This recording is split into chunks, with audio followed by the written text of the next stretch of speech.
What if I say no and then they die? I want to talk to the parents who lie awake at night, checking their phone, jumping every single time it lights up, wondering if their child is safe or even alive. Because I was that child, and I need you to hear this from someone who has lived on the other side of addiction. Your son or daughter was a beautiful soul, and they still are. Addiction doesn't take away love, it buries it underneath pain, shame, and survival. And I know the fear you live with because I watched my mum live with it too. For years, she believed that helping me, rescuing me, and giving me money was keeping me alive. And here's the part people don't talk about enough.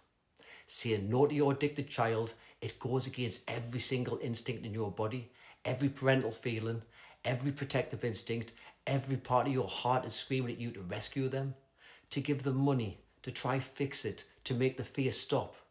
Because when you help, the fear eases for a moment. And without realizing it, fear and relief can become tied to that cycle of addiction itself. Psychologists sometimes describe this as trauma bonding. You're not weak for finding this hard. This may be the hardest thing you ever do as a parent. But sometimes the only way to break the cycle is to stop feeding the cycle. Now, I want to be honest with you too. Yes, addiction is so dangerous, and yes, people will die.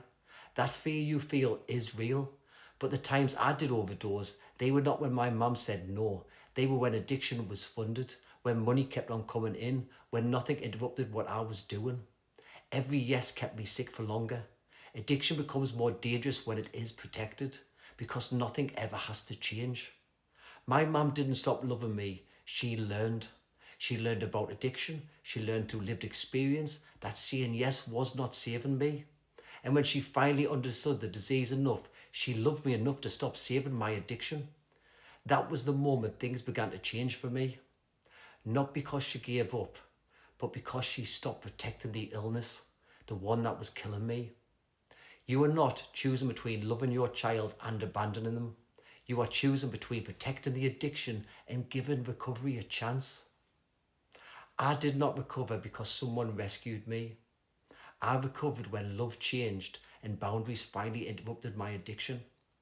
Loving with boundaries feels like breaking your own heart, but in my experience and from the thousands of families I now speak to, sometimes that moment is where recovery finally gets a chance.